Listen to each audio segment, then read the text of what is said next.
Hello to all the CUMC friends and family.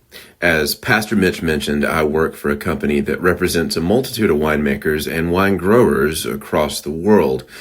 I'm proud to call many of these folks friends, and we're responsible for distributing the wine that comes from the hard work of the many hands in the vineyard and in the cellar from these friends.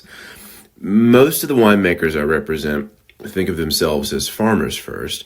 As my buddy Mayan once put it, we work hard in the vineyard to make sure that fruit is as perfect as it can be so that there's less intervention in the cellar. It doesn't matter how long the wine is aged in barrel or what techniques you're using during fermentation if you have bad fruit. The fruit is the most important piece of the puzzle, and that piece is handled in the vineyard most of all. So let's talk about the first step in winemaking, which just so happens to be pruning. So each spring, grapevines will sprout new buds, which then become canes and produce leaves and clusters of berries called the fruit of the vine, or grape clusters.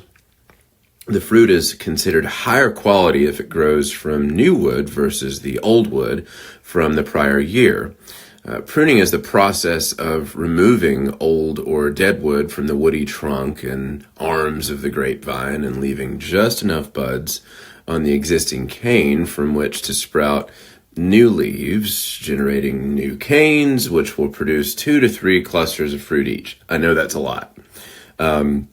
But just know that if you did not remove this old wood, you'd have random clusters growing everywhere on the old canes, plus new canes popping up, and your vines would look like a bush on a bad hair day, making the clusters very small and very difficult to harvest. So I hope this helps put today's message in a better understanding for you.